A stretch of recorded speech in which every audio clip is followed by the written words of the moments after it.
ਵਾਹਿਗੁਰੂ ਜੀ ਕਾ ਖਾਲਸਾ ਵਾਹਿਗੁਰੂ ਜੀ ਕੀ ਫਤਿਹ। UAPA ਅਨਲॉफुल activities ਦੇ ਖਿਲਾਫ ਜਿਹੜਾ ਭਾਰਤੀ ਪਾਰਲੀਮੈਂਟ ਨੇ ਕਾਨੂੰਨ ਪਾਸ ਕੀਤਾ, ਉਹਦੇ ਬਾਰੇ ਕੁਝ ਚਰਚਾ ਕਰਨ ਦੇ ਲਈ ਅੱਜ ਜੁੜੇ ਹਾਂ। ਤੇ ਇਸ ਕਾਨੂੰਨ ਬਾਰੇ ਇਹ ਕਿਹਾ ਗਿਆ ਕਿ ਜਿਹੜੀ NIA ਆ, ਨੈਸ਼ਨਲ ਇਨਵੈਸਟੀਗੇਸ਼ਨ ਏਜੰਸੀ, ਉਹਨੂੰ ਹੋਰ ਵੱਧ ਮਜ਼ਬੂਤ ਕਰਨ ਦੇ ਲਈ ਤੇ ਹੋਰ ਵੱਧ ਤਾਕਤਵਰ ਕਰਕੇ ਅੱਤਵਾਦ ਦੇ ਖਿਲਾਫ ਉਹਨੂੰ ਮਜ਼ਬੂਤ ਕਰਨ ਦੇ ਲਈ ਇਸ ਐਕਟ ਵਿੱਚ ਇਹ ਸੋਧਾਂ ਕੀਤੀਆਂ ਗਈਆਂ ਨੇ। ਜਦੋਂ ਕੋਈ ਬੰਦਾ ਇਹ ਸੁਣਦਾ ਵੀ ਅੱਤਵਾਦ ਜਾਂ ਅੱਤਵਾਦੀਆਂ ਨਾਲ ਨਜਿੱਠਣ ਦੇ ਲਈ ਇਸ ਕਾਨੂੰਨ ਦੇ ਵਿੱਚ ਸੋਧਾਂ ਕੀਤੀਆਂ ਗਈਆਂ ਨੇ, ਤਾਂ ਮੱਲੋ ਮੱਲੀ ਉਹਦਾ ਮਨ ਇਸ ਕਾਨੂੰਨ ਦੇ ਵੱਲ ਹੋ ਜਾਂਦਾ ਵੀ ਠੀਕ ਹੋਣਾ, ਕਿਉਂਕਿ ਅੱਤਵਾਦੀ ਤਾਂ ਬੜੇ ਮਾੜੇ ਹੁੰਦੇ ਨੇ, ਕਿਉਂਕਿ ਅੱਤਵਾਦੀ ਤਾਂ ਹਥਿਆਰਬੰਦ ਹੋ ਕੇ ਖੂਨ ਖਰਾਬਾ ਕਰਦੇ ਆ, ਬੰਬ ਧਮਾਕੇ ਕਰਦੇ ਆ, ਹਿੰਸਕ ਵਾਰਦਾਤਾਂ ਕਰਦੇ ਆ। ਤੇ ਅੱਤਵਾਦੀ ਨਾਲ ਕਿਸੇ ਦੀ ਕਿਵੇਂ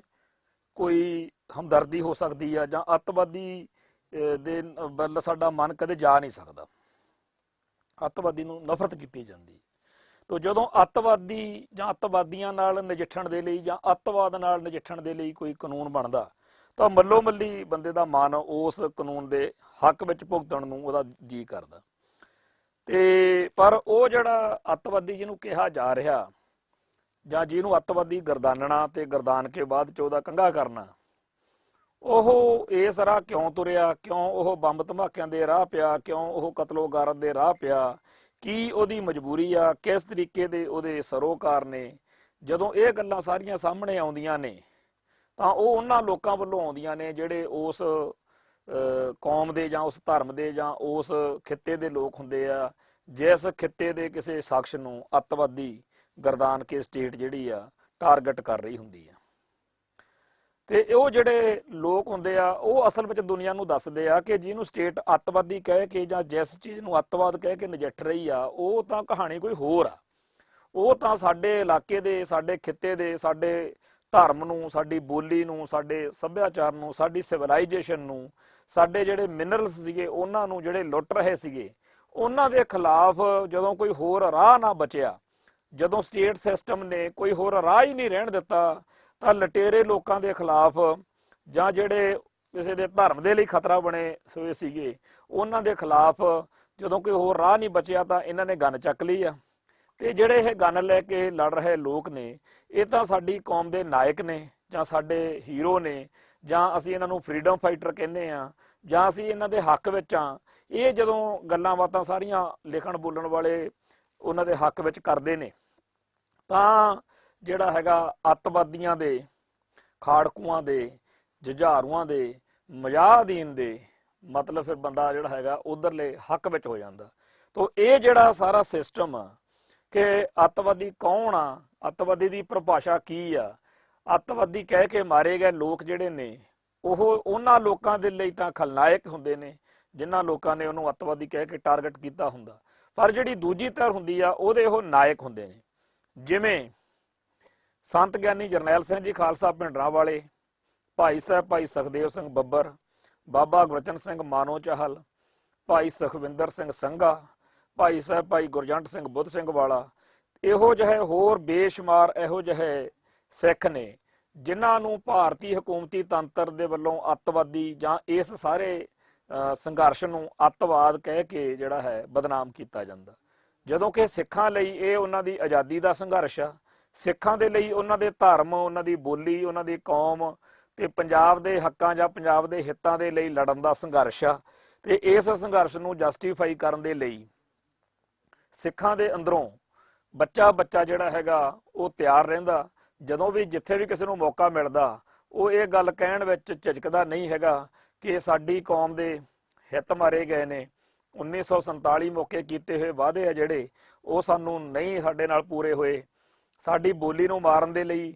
ਇੱਥੇ ਜਿਹੜਾ ਜੇ ਪੰਜਾਬੀ ਸੂਬਾ ਬਣਾਉਣਾ ਹੀ ਪੈ ਗਿਆ, ਸਾਡੇ ਸੱਭਿਆਚਾਰ ਨੂੰ ਮਾਰਨ ਦੇ ਲਈ, ਸਾਡੀ ਬੋਲੀ ਨੂੰ ਮਾਰਨ ਦੇ ਲਈ ਇੱਥੇ ਦੂਜੇ ਸੂਬਿਆਂ ਦੇ ਲੋਕ ਲਿਆ ਕੇ ਇੰਨੀ ਬੁਰੀ ਤਰ੍ਹਾਂ ਵਸਾ ਦਿੱਤੇ ਗਏ ਕਿ ਅੱਜ ਜਿਹੜਾ ਚੰਡੀਗੜ੍ਹ ਪੰਜਾਬ ਦੀ ਧਰਤੀ ਉੱਤੇ ਪੰਜਾਬ ਦੇ ਪਿੰਡ ਉਜਾੜ ਕੇ ਵਸਾਇਆ ਗਿਆ ਸੀਗਾ, ਉੱਥੇ ਵੀ ਪੰਜਾਬੀ ਬੋਲੀ ਦਾ ਜਾਂ ਪੰਜਾਬ ਦੇ ਜਿਹੜੇ ਹਿੱਤ ਨੇ ਉੱਥੇ ਵੀ ਉਹ ਦਰੜੇ ਜਾ ਰਹੇ ਆ। ਤੇ ਕਿਵੇਂ ਪੰਜਾਬ ਦੀ ਧਰਤੀ ਉੱਤੇ ਸਿੱਖਾਂ ਦਾ ਧਰਮ ਖਤਰੇ 'ਚ ਆ, ਕਿਵੇਂ ਇੱਥੇ ਦੀ ਬੋਲੀ ਖਤਰੇ 'ਚ ਆ, ਕਿਵੇਂ ਇੱਥੋਂ ਦਾ ਰਹਿਣ ਸਹਿਣ, ਸਿਵਲਾਈਜੇਸ਼ਨ, ਖਾਣ ਪੀਣ, ਸਾਰਾ ਕੁਝ ਕਿਵੇਂ ਪ੍ਰਭਾਵਿਤ ਹੋ ਰਿਹਾ। ਇਹ ਸਾਰੀਆਂ ਗੱਲਾਂ ਤੋਂ ਅੱਗੇ ਜਦੋਂ ਪੰਜਾਬ ਦੇ ਲੋਕਾਂ ਨੇ ਹੱਕਾਂ ਹਿੱਤਾਂ ਲਈ ਮੋਰਚਾ ਲਾਇਆ, ਧਰਮ ਯੁੱਧ ਮੋਰਚਾ, ਤਾਂ ਅਨੰਦਪੁਰ ਸਾਹਿਬ ਦੇ ਮਤੇ ਦੀ ਗੱਲ ਆ, ਤਾਂ ਕਿਵੇਂ ਅਕਾਲ ਤਖਤ ਸਾਹਿਬ ਤੇ ਅਟੈਕ ਹੋਇਆ, ਕਿਵੇਂ ਦਰਬਾਰ ਸਾਹਿਬ ਅਤੇ 38 ਹੋਰ ਗੁਰਧਾਮਾਂ ਦੇ ਵਿੱਚ ਸਿੱਖਾਂ ਦਾ ਘਾਣ ਹੋਇਆ, ਕਿਵੇਂ ਉਹਦੀ ਪ੍ਰਤੀਕਿਰਿਆ ਦੇ ਵਿੱਚ ਖਾੜਕੂਆਂ ਕੋਲੇ, ਸਿੱਖਾਂ ਕੋਲੇ ਕੋਈ ਗੱਲ ਹੀ ਨਹੀਂ ਰਹੀ ਬਚਣ ਹੋਰ ਕੋਈ, ਤੇ ਉਹਨਾਂ ਨੂੰ ਗਨ ਚੱਕਣੀ ਪਈ। ਤੇ ਜਦੋਂ ਗਨ ਚੱਕ ਲਈ ਉਦੋਂ ਇੰਡੀਅਨ ਸਟੇਟ ਨੂੰ ਮੌਜਾਂ ਲੱਗੀਆਂ ਕਿ ਹੁਣ ਜਿਹਨੂੰ ਮਰਜ਼ੀ ਮਾਰੋ, ਜਿਹੜੇ ਸਿੱਖ ਨਾਲ ਜੋ ਕੁਛ ਮਰਜ਼ੀ ਕਰੋ, ਥਾਣਿਆਂ 'ਚ ਲਿਆ ਕੇ ਇਹਨਾਂ ਦੇ ਉੱਤੇ ਜ਼ੁਲਮ ਕਰੋ, ਤਸ਼ੱਦਦ ਕਰੋ, ਇਹਨਾਂ ਦੀਆਂ ਬੱਚੀਆਂ ਨਾਲ ਜ਼ਬਰ ਜਨਾਹ ਕਰੋ, ਇਹਨਾਂ ਦੀਆਂ ਧੀਆਂ ਭੈਣਾਂ ਦੀ ਬੇਪੱਤੀ ਕਰੋ, ਇਹਨਾਂ ਦੀਆਂ ਜਾਇਦਾਦਾਂ ਲੁੱਟੋ, ਇਹਨਾਂ ਦੇ ਘਰ ਘੱਟ ਢਾਹ ਸਿੱਟੋ। ਔਰ ਜੋ ਤਬਾਹੀ ਜਿਹੜੀ ਸੀਗੀ ਉਸ ਦੌਰ ਵਿੱਚ ਹੋਈ, ਉਸ ਤਬਾਹੀ ਤੋਂ ਬਾਅਦ ਵਿੱਚ ਨਾਲ ਦੀ ਨਾਲ ਸਾਰੀ ਦੁਨੀਆ ਦੇ ਵਿੱਚ ਇਹਨਾਂ ਨੂੰ ਬਦਨਾਮ ਕੀਤਾ ਜਾ ਰਿਹਾ ਸੀਗਾ ਕਿ ਇਹ ਤਾਂ ਬੜੇ ਖਤਰਨਾਕ ਖੂਨੀ ਦਰਿੰਦੇ ਨੇ। ਜਿਹੜੀਆਂ ਵੀ ਘਟਨਾਵਾਂ ਖਾੜਕੂਆਂ ਵੱਲੋਂ ਜਾਂ ਸਿੱਖਾਂ ਵੱਲੋਂ ਆਪਦੀ ਸਿਕਿਉਰਿਟੀ ਦੇ ਲਈ ਕੀਤੀਆਂ ਗਈਆਂ, ਉਹਨਾਂ ਨੂੰ ਅੱਤਵਾਦ, ਟੈਰੋਰਿਜ਼ਮ ਤੇ ਸਿੱਖਾਂ ਨੂੰ ਟੈਰੋਰਿਸਟ ਕਹਿ ਕੇ ਜਿਵੇਂ ਬਦਨਾਮ ਕੀਤਾ ਗਿਆ। ਇਹ ਸਾਰੀ ਜਿਹੜੀ ਕਹਾਣੀ ਆ, ਇਹੋ ਜਿਹੀ ਹੀ ਕਹਾਣੀ ਮਾਓਵਾਦੀਆਂ ਦੀ ਆ, ਇਹੋ ਜਿਹੀ ਹੀ ਕਹਾਣੀ ਕਸ਼ਮੀਰੀਆਂ ਦੀ ਆ, ਇਹੋ ਜਿਹੀ ਕਹਾਣੀ ਜਿਹੜੀ ਹੈਗੀ ਆ ਹੋਰ ਭਾਰਤ ਦੇ ਵਿੱਚ ਅੱਡ-ਅੱਡ ਖਿੱਤਿਆਂ ਦੇ ਵਿੱਚ ਜਿਹੜੀ ਹੈਗੀ ਆ। ਕਿਸੇ ਨਾ ਕਿਸੇ ਥੋੜਾ ਬਹੁਤਾ ਕਮੋ ਪਿੱਛੀ ਦਾ ਫਰਕ ਹੋ ਜਾਂਦਾ, ਪਰ ਹਰ ਵਾਰੀ ਦਿੱਲੀ ਅਤੇ ਨਾਗਪੁਰ ਤੋਂ ਚੱਲੀਆਂ ਹੋਈਆਂ ਜਿਹੜੀਆਂ ਕਚਾਲਾਂ ਨੇ, ਸ਼ਾਰਸ਼ਾਂ ਨੇ, ਵਿਉਂਤਬੰਦੀਆਂ ਨੇ, ਉਹਦਾ ਖਮਿਆਜਾ ਭੁਗਤਣਾ ਪਿਆ ਮਨੁੱਖਤਾ ਨੂੰ। ਤੇ ਹਰ ਖਿੱਤੇ ਵਿੱਚ ਜਿਹੜੇ ਲੋਕ ਨੇ ਉਹ ਫਿਰ ਇਹਦੇ ਰਿਐਕਸ਼ਨ ਦੇ ਵਿੱਚ, ਪ੍ਰਤੀਕਿਰਿਆ ਦੇ ਵਿੱਚ ਜਿਹੜੇ ਨੇ ਉੱਠੇ ਨੇ। ਉਹ ਉਸ ਖਿੱਤੇ ਦੇ ਲੋਕਾਂ ਲਈ, ਉਸ ਧਰਮ ਦੇ ਜਾਂ ਉਸ ਬੋਲੀ ਦੇ ਲੋਕਾਂ ਲਈ ਤਾਂ ਉਹ ਹੀਰੋ ਨੇ, ਪਰ ਜਿਹੜਾ ਦੂਜੇ ਲੋਕ ਨੇ ਉਹਨਾਂ ਲਈ ਉਹ ਅੱਤਵਾਦੀ ਉਹਨਾਂ ਨੂੰ ਗਰਦਾਨਿਆ ਜਾਂਦਾ, ਕਿਉਂਕਿ ਭਾਰਤ ਦਾ ਜਿਹੜਾ ਮੀਡੀਆ ਉਹ ਫਿਰ ਰੱਜ ਕੇ ਉਹਨੂੰ ਬਦਨਾਮ ਕਰਨ ਦੇ ਵਿੱਚ ਹੀ ਲੱਗਿਆ ਰਹਿੰਦਾ। ਤੇ ਉਹ ਜਿਹੜਾ ਮੀਡੀਆ ਪਹਿਲੋਂ ਰੱਜ ਕੇ ਬਦਨਾਮ ਵੀ ਕਰ ਰਿਹਾ, ਕਰਦਾ ਵੀ ਆ, ਕਰੀ ਵੀ ਜਾ ਰਿਹਾ ਤੇ ਕਰੇਗਾ ਵੀ। ਪਰ ਜਿਹੜੀ ਉਸ ਸ਼ਖਸ ਦੇ ਜਾਂ ਉਸ ਲਹਿਰ ਦੇ ਹਮਾਇਤੀ ਸੀ, ਜਦੋਂ ਉਹ ਸੱਚ ਬੋਲਦੇ ਸੀ ਤਾਂ ਉਹਦਾ ਜਿਹੜਾ ਸੀਗਾ ਝੂਠ ਭਾਰਤੀ ਮੀਡੀਆ ਦਾ ਉਹ ਨੰਗਾ ਹੋ ਜਾਂਦਾ ਸੀ। ਸੋ ਇਸ ਵਾਰੀ ਹੁਣ ਉਹ ਸਾਰੀ ਆਵਾਜ਼ ਨੂੰ ਖਤਮ ਕਰਨ ਦੇ ਲਈ ਜਿਹੜੀ ਕਿਸੇ ਭਾਰਤੀ ਹਕੂਮਤ ਦੇ ਜ਼ੁਲਮਾਂ ਦੇ ਸਾਹਮਣੇ ਖੜਨ ਵਾਲਿਆਂ ਦੀ ਆਵਾਜ਼ ਆ, ਉਹ ਜ਼ੁਲਮਾਂ ਦੇ ਸਾਹਮਣੇ ਡਟਣ ਵਾਲੇ ਸੂਰਮਿਆਂ ਦੀ ਆਵਾਜ਼ ਆ, ਜਿਹੜੀ ਉਹਨੂੰ ਦਰੜਨ ਦੇ ਲਈ ਇੱਕ ਨਵਾਂ ਕਾਨੂੰਨ ਲੈ ਕੇ ਆਂਦਾ ਗਿਆ ਕਿ ਉਹਨਾਂ ਸਾਰਿਆਂ ਨੂੰ ਅੱਤਵਾਦੀ ਗਰਦਾਨ ਦਿੱਤਾ ਜਾਵੇ ਜਿਹੜੇ ਦਿੱਲੀ ਅਤੇ ਨਾਗਪੁਰ ਦੀਆਂ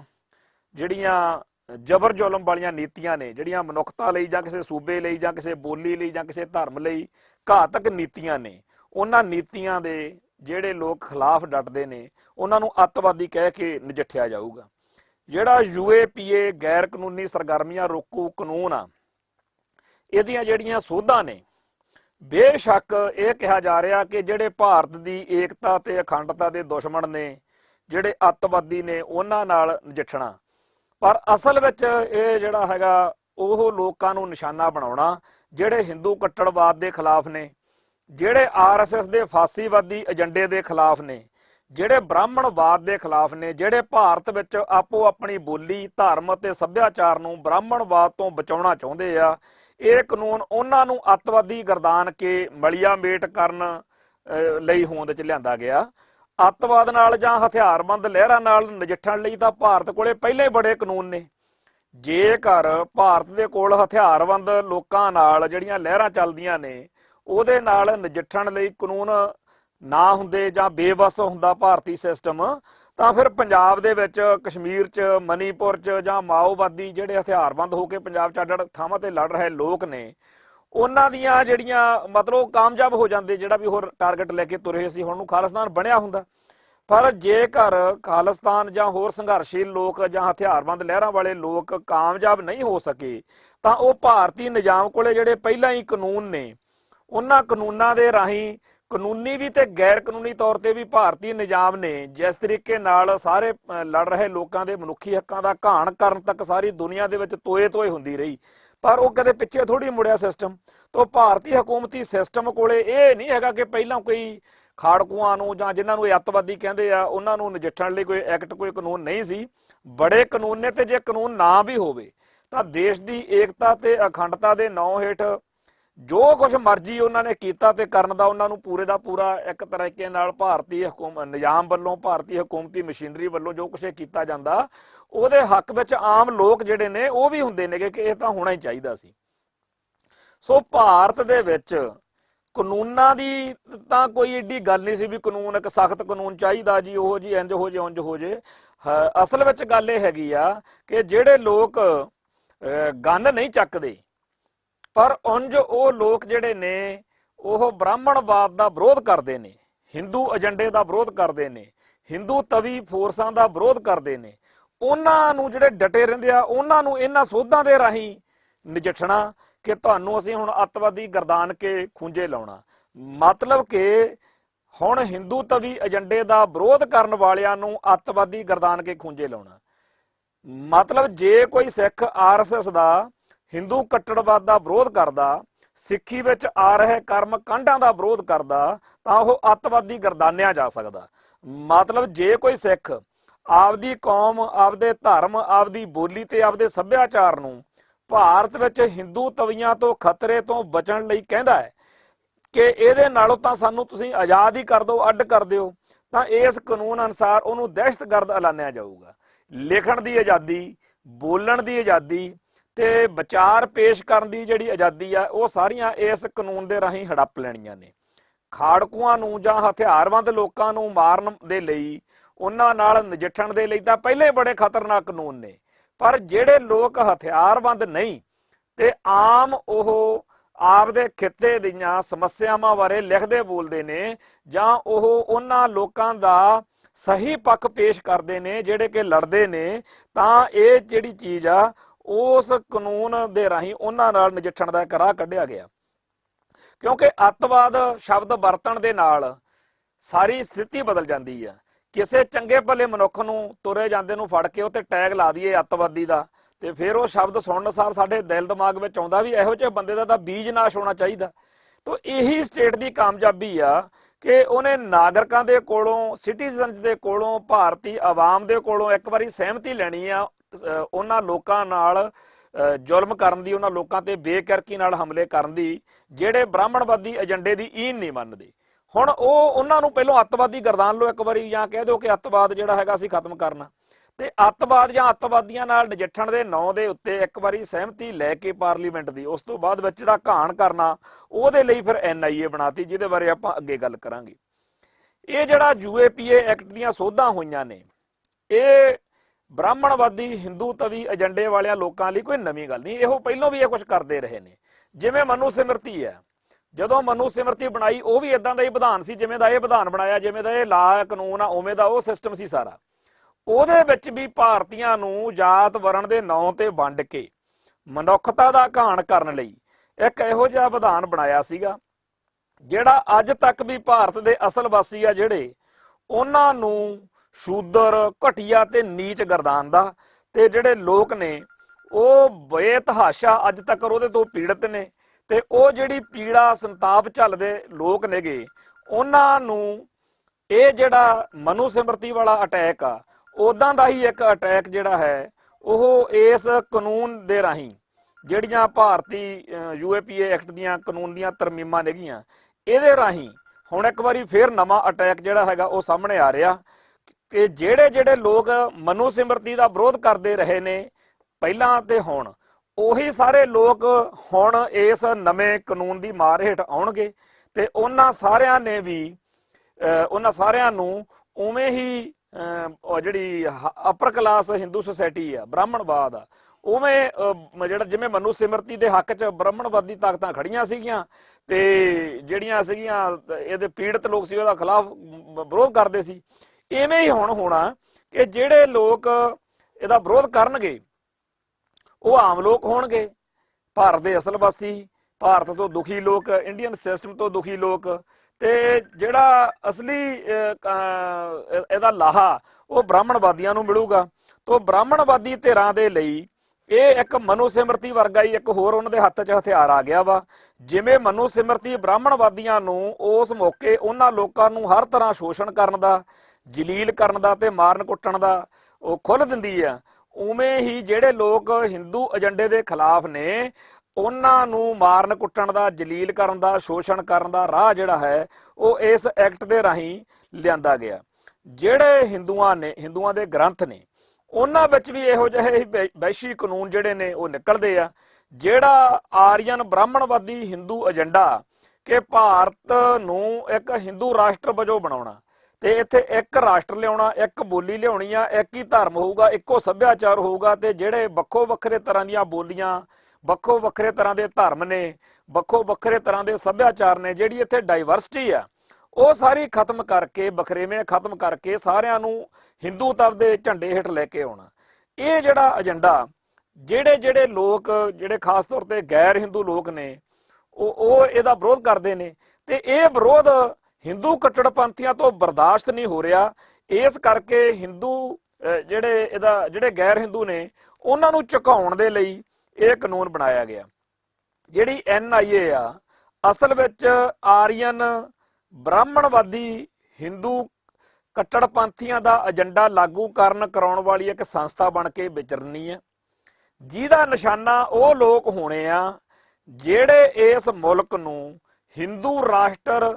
ਗਰਦਾਨਣ ਦਾ ਵਿਰੋਧ ਕਰਨਗੇ। ਦੇਖ ਲਿਓ, ਇਹ ਹਕੀਕਤ, ਇਹ ਤੱਥ ਸਾਡੇ ਸਾਹਮਣੇ ਆ ਕੇ ਰਹਿਣਾ ਕਿ ਜਿਹੜੇ ਲੋਕ ਹਿੰਦੂ ਕੱਟੜਵਾਦ ਦਾ ਵਿਰੋਧ ਕਰਦੇ ਆ ਉਹਨਾਂ ਦੇ ਉੱਤੇ NIA ਨੇ ਕਹਿਰ ਢਾਉਣਾ, ਤੇ ਇਹ ਸ਼ਰੇਆਮ ਹਿੰਦੂ ਹਿੱਤ ਵਿੱਚ ਭੁਗਤੂਗੀ। ਬਣਾਇਆ ਤੇ ਦਰਸਾਇਆ ਇਹ ਜਾਊਗਾ ਕਿ ਇੱਕ ਮੁਲਕ ਦੀ ਗੱਲ ਆ, ਪਰ ਇਹ ਮੁਲਕ ਦੀ ਗੱਲ ਨਹੀਂ, ਇਹ ਸਿਰਫ ਹਿੰਦੂਆਂ ਦੀ ਗੱਲ ਆ, ਕਿਉਂਕਿ ਮੁਲਕ ਦੇ ਵਿੱਚ ਤਾਂ ਬਹੁਤ ਤਰ੍ਹਾਂ ਦੇ ਲੋਕ ਨੇ ਤੇ ਉੱਥੇ ਧਰਮ ਨਿਰਪੱਖਤਾ ਵੀ ਆ ਤੇ ਬਾਕੀ ਧਰਮਾਂ ਦਾ ਵੀ ਖਿਆਲ ਰੱਖਣ ਦੀ ਗੱਲ ਆ। ਪਰ NIA ਹਿੰਦੂ ਹਿੱਤ ਵਿੱਚ ਭੁਗਤ ਕੇ ਉਹਨਾਂ ਲੋਕਾਂ ਨੂੰ ਮਜ਼ਬੂਤ ਕਰੂਗੀ, ਉਹਨਾਂ ਲੋਕਾਂ ਦੀ ਹਮਾਇਤ ਵਧੂਗੀ ਜਿਹੜੇ ਹਿੰਦੂ ਰਾਸ਼ਟਰਵਾਦ ਦਾ ਝੰਡਾ ਚੱਕੀ ਫਿਰਦੇ ਆ ਕਿ ਆਉਣ ਵਾਲੇ 5 ਸਾਲਾਂ 'ਚ ਅਸੀਂ ਇਹਨੂੰ ਹਿੰਦੂ ਰਾਸ਼ਟਰ ਬਣਾਉਣਾ। ਤੇ ਜਿਹੜੇ ਲੋਕ ਇਸ ਗੱਲ ਦੀ ਮੁਖਾਲਫਤ ਕਰਨਗੇ ਉਹਨਾਂ ਨੂੰ ਕਮਜ਼ੋਰ ਕਰਨਾ, ਉਹਨਾਂ ਨੂੰ ਘੇਰਨਾ, ਉਹਨਾਂ ਨੂੰ ਘੂਰਨਾ ਤੇ ਉਹਨਾਂ ਨੂੰ ਮਾਰਨਾ, ਉਹਨਾਂ ਦਾ ਸ਼ੋਸ਼ਣ ਕਰਨਾ, ਉਹਨਾਂ ਨੂੰ ਜਲੀਲ ਕਰਕੇ ਧੱਕ ਕੇ ਖੂੰਜੇ ਲਾਉਣਾ, ਉਹਨਾਂ ਨੂੰ ਜੇਲ੍ਹਾਂ ਦੀਆਂ ਕਾਲ ਕੋਸ਼ਣੀਆਂ 'ਚ ਡੱਕਣਾ, ਇਹੀ NIA ਦਾ ਮਿਸ਼ਨ ਜਿਹੜਾ ਹੈਗਾ ਉਹ ਬਣ ਜਾਣਾ। ਤੇ ਇਹ ਸਮੇਂ ਦੇ ਨਾਲ ਗੱਲ ਨੰਗੀ ਹੋ ਕੇ ਰਹਿਣੀ ਆ। ਅੱਜ ਜਿਨ੍ਹਾਂ ਲੋਕਾਂ ਨੂੰ ਭਰਮ ਭੁਲੇਖੇ ਨੇ ਉਹ ਭਰਮ ਭੁਲੇਖੇ ਸਾਰੇ ਜਿਹੜੇ ਨੇ ਥੋੜੇ ਦਿਨਾਂ 'ਚ ਉਹ ਨਿਕਲ ਜਾਣਗੇ। NIA ਉਹਨਾਂ ਲੋਕਾਂ ਨੂੰ ਹੀ ਅੱਤਵਾਦੀ ਗਰਦਾਨੂਗੀ ਜਿਹੜੇ ਆਪਦੀ ਬੋਲੀ, ਧਰਮ, ਕੌਮ ਦੇ ਹਿੱਤਾਂ ਲਈ ਲੜਨਗੇ ਤੇ ਜਿਹੜੇ ਹਿੰਦੂ ਤਵੀ ਏਜੰਡੇ ਸਾਹਮਣੇ ਡਟਣਗੇ। ਆਰੀਅਨ ਬ੍ਰਾਹਮਣਵਾਦੀ ਹਿੰਦੂ ਏਜੰਡਾ ਲਾਗੂ ਕਰਨ ਦੀਆਂ ਸਾਜ਼ਿਸ਼ਾਂ, ਬਿਰਤੀਆਂ ਤੇ ਹੋਰ ਗਧੀ ਗੇੜ ਆ ਜਿਹੜਾ, ਉਹਨੂੰ ਸਮਝਣ ਲਈ ਸਾਨੂੰ ਹਿੰਦੂ ਗ੍ਰੰਥਾਂ ਨੂੰ ਸਮਝਣ ਦੀ ਤੇ ਜਾਣਨ ਦੀ ਲੋੜ ਆ। ਹਿੰਦੂ ਗ੍ਰੰਥਾਂ ਦੇ ਅਧਿਐਨ ਤੋਂ ਬਾਅਦ ਇਹ ਗੱਲ ਸਮਝ ਪੈ ਜਾਂਦੀ ਆ ਵੀ ਚਾਹੇ ਜੋ ਮਰਜ਼ੀ ਇਹ ਗ੍ਰੰਥਾਂ ਦੇ ਆਲੇ ਦੁਆਲੇ ਮਾਹੌਲ ਸਿਰਜਿਆ ਹੋਵੇ ਵੀ ਇਹ ਦੈਵੀ ਜਾਂ ਅਲੌਕਿਕ ਸ਼ਕਤੀਆਂ ਜਾਂ ਚਮਤਕਾਰੀ ਜਾਂ ਕੋਈ ਰੂਹਾਨੀਅਤ ਨਾਲ ਭਰੀਆਂ ਖੇਡਾਂ ਨੇ, ਪਰ ਅਸਲ ਵਿੱਚ ਤਾਂ ਗੱਲ ਇੰਨੀ ਕਾ ਕਿ ਬਾਹਰੋਂ ਆਈ ਆਰੀਅਨ ਬ੍ਰਾਹਮਣਵਾਦੀ ਹਿੰਦੂ ਜਿਹੜੀ ਨਸਲ ਆ, ਇਹ ਜਿਹੜੇ ਗ੍ਰੰਥ ਨੇ ਇਹ ਸਾਰੇ ਉਹਦਾ ਪੱਖ ਪੂਰਦੇ ਨੇ, ਉਹਦੀ ਸੁਪਰਮੇਸੀ ਕਾਇਮ ਕਰਦੇ ਨੇ ਤੇ ਭਾਰਤ ਦੇ ਅਸਲ ਵਾਸੀਆਂ ਨੂੰ ਸ਼ੂਦਰ ਕਹਿ ਕੇ, ਉਹਨਾਂ ਨੂੰ ਦੁਸ਼ਟ ਕਹਿ ਕੇ, ਰਾਖਸ਼ ਕਹਿ ਕੇ, ਬੰਦੇ ਖਾਣੇ ਕਹਿ ਕੇ ਜਿੰਨਾ ਉਹਨਾਂ ਨੂੰ ਨਿੰਦ ਤੇ ਭੰਡ ਸਕਦੇ ਆ, ਜਿੰਨਾ ਉਹਨਾਂ ਦੇ ਖਿਲਾਫ ਮਾਹੌਲ ਬਣਾ ਸਕਦੇ ਆ ਤੇ ਆਰੀਅਨ ਨਸਲ ਦੇ ਹੱਕ ਵਿੱਚ ਜਿੰਨਾ ਭੁਗਤ ਸਕਦੇ ਆ, ਇਹ ਗ੍ਰੰਥ ਸਾਰੇ ਇੰਨਾ ਕੁ ਕੁਛ ਕਰਦੇ ਆ ਜਿਵੇਂ ਹੁਣ ਟੈਲੀਵਿਜ਼ਨ ਚੈਨਲ ਕਰਦੇ ਆ ਕਿ ਭਾਰਤ ਦੇ ਵਿੱਚ ਹਿੰਦੂ ਕੱਟੜਵਾਦ ਦੇ ਖਿਲਾਫ ਡਟਣ ਵਾਲੇ ਹਰੇਕ ਬੰਦੇ ਨੂੰ ਸਿਰੇ ਦਾ ਨਲਾਇਕ ਤੇ ਘਟੀਆ ਦਰਸਾਉਣਾ, ਪਰ ਜਿਹੜਾ ਹਿੰਦੂ ਤਵ ਦੇ ਹੱਕ ਵਿੱਚ ਆ, ਚਾਹੇ ਉਹਦੇ 'ਚ ਸੈਂਕੜੇ ਕਮਜ਼ੋਰੀਆਂ ਹੋਣ, ਉਹਨੂੰ ਨਾਇਕ ਬਣਾ ਕੇ ਪੇਸ਼ ਕਰਨਾ। ਤੇ ਇਹ ਸਾਰਾ ਕੁਝ ਜਿਹੜਾ ਹੈ ਉਵੇਂ ਹੀ ਆ ਜਿਵੇਂ ਸੰਤ ਭਿੰਡਰਾਂ ਵਾਲਿਆਂ ਨੂੰ ਤੇ ਸਿੱਖ ਜੁਝਾਰੂਆਂ ਨੂੰ ਭੰਡਿਆ ਗਿਆ, ਤੇ ਉਹ ਸਾਰਾ ਕੁਝ ਜਿਵੇਂ ਮੀਡੀਆ ਦੇ ਰਾਹੀਂ ਕੀਤਾ ਗਿਆ। ਉਦੋਂ ਮੀਡੀਆ ਇਹ ਗ੍ਰੰਥ ਹੁੰਦੇ ਸੀਗੇ, ਜਿੰਨੇ ਵੇਦ ਸ਼ਾਸਤਰ ਨੇ, ਜਿੰਨੀਆਂ ਰਮਾਇਣ ਮਨੂ ਸਿਮਰਤੀਆਂ ਨੇ, ਇਹ ਸਾਰੀਆਂ ਉਸ ਟਾਈਮ ਦਾ ਮੀਡੀਆ ਸੀ। ਜਿਵੇਂ ਅੱਜ ਦੇ TV ਚੈਨਲ ਨੇ, ਜਿਵੇਂ ਅੱਜ ਦੀਆਂ ਫਿਲਮਾਂ ਨੇ, ਜਿਨ੍ਹਾਂ ਰਾਹੀਂ ਹਿੰਦੂ ਏਜੰਡਾ ਥੋਪਿਆ ਜਾਂਦਾ ਤੇ ਦੂਜੇ ਲੋਕਾਂ ਦਾ ਘਾਣ ਕੀਤਾ ਜਾਂਦਾ, ਉਵੇਂ ਹੀ ਉਦੋਂ ਜਿਹੜੀ ਆਰੀਅਨ ਨਸਲ ਦੀ ਸੁਪਰਮੇਸੀ ਆ ਉਹਨਾਂ ਸਾਰੇ ਗ੍ਰੰਥਾਂ 'ਚੋਂ ਤੁਹਾਨੂੰ ਲੱਭ ਜੂਗੀ ਤੇ ਦੂਜੇ ਲੋਕਾਂ ਨੂੰ ਨੀਵਾਂ ਦਿਖਾਇਆ ਜਾਊਗਾ। ਜੋ ਕੁਝ ਮਨੂ ਸਿਮਰਤੀ, ਮਹਾਭਾਰਤ, ਰਮਾਇਣ, ਸ਼ਾਸਤਰਾਂ ਤੇ ਵੇਦਾਂ ਤੇ ਹੋਰ ਬ੍ਰਾਹਮਣੀ ਗ੍ਰੰਥਾਂ 'ਚ ਲਿਖਿਆ ਹੋਇਆ, ਜਿਵੇਂ ਲਿਖਿਆ ਹੋਇਆ, ਉਹੀ ਸਾਰਾ ਕੁਝ ਭਾਰਤੀ ਮੀਡੀਆ ਦਾ ਰੋਲ ਅੱਜ, ਤੇ ਉਹੀ ਸਾਰਾ ਕੁਝ UAPA ਐਕਟ ਦਾ ਜਾਂ ਪਾਰਲੀਮੈਂਟ ਦੇ ਵਿੱਚ ਬੈਠੇ ਲੋਕਾਂ ਦਾ, ਕਿ ਹਰ ਮੌਕੇ ਆਰੀਅਨ ਨਸਲ ਜਿਹੜੀ ਬਾਹਰੋਂ ਆਈ ਆ, ਜਿਹੜੇ ਬ੍ਰਾਹਮਣਵਾਦੀ ਲੋਕ ਨੇ, ਜਿਹੜੇ ਹਿੰਦੂ ਤਵੀ ਲੋਕ ਨੇ, ਉਹਨਾਂ ਦੀ ਪੂਛ ਉੱਚੀ ਰੱਖਣੀ ਆ, ਉਹਨਾਂ ਨੂੰ ਸਾਰਿਆਂ ਦੇ ਸਿਰ ਦੇ ਉੱਤੇ ਬਹਾ ਕੇ ਰੱਖਣਾ। ਤੇ ਇਹ ਜਿਹੜੀਆਂ ਸੋਧਾਂ ਨੇ,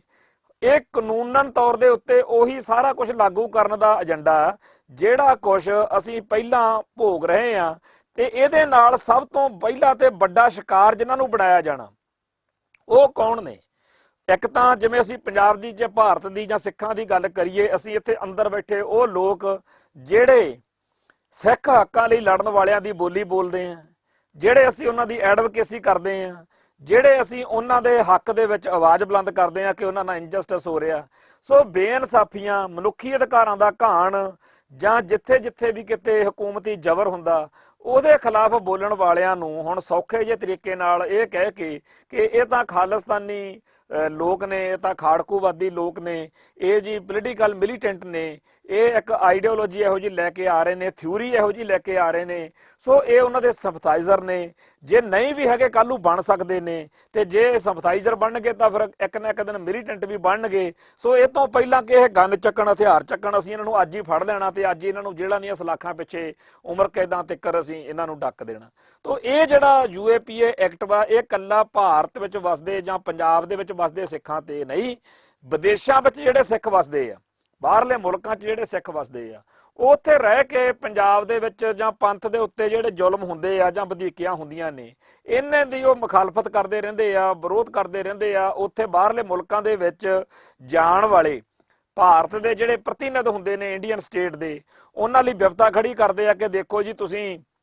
ਇਹ ਸਾਡੇ ਮੁਲਕ ਦੇ ਵਿੱਚ ਇੰਡੀਅਨ ਲੋਕਾਂ, ਇੰਡੀਆ ਦੇ ਵਿੱਚ ਸਾਡੇ ਸਿੱਖ ਭਾਈਚਾਰੇ ਉੱਤੇ ਆਹ ਜ਼ੁਲਮ ਕਰਦੇ ਆ। ਉਹੋ ਜਿਹੇ ਬਾਹਰਲੇ ਮੁਲਕਾਂ 'ਚ ਵਸਣ ਵਾਲੇ ਸਾਰੇ ਪੰਥ ਪ੍ਰਸਤ ਸਿੱਖਾਂ ਨੂੰ ਹੁਣ ਬੜੀ ਮੌਜ ਦੇ ਨਾਲ ਅੱਤਵਾਦੀ ਉਹਨਾਂ ਨੂੰ ਗਰਦਾਨ ਦੇਣਗੇ, ਕਿਉਂਕਿ ਇਸ ਕਾਨੂੰਨ ਦੇ ਰਾਹੀਂ ਇਹ ਹੱਕ ਲੈ ਲਿਆ ਗਿਆ ਕਿ ਹੁਣ ਕਿਸੇ ਸਮੁੱਚੇ ਜਿਹੜਾ ਹੈ ਉਹ ਜਥੇਬੰਦੀ ਦੀ ਅੱਤਵਾਦੀ ਗਰਦਾਨਣ ਦੀ ਲੋੜ ਨਹੀਂ। ਹੁਣ ਅਸੀਂ ਕਿਸੇ ਨੂੰ ਵੀ, ਮਤਲਬ ਕਿ ਕੋਈ ਬੰਦਾ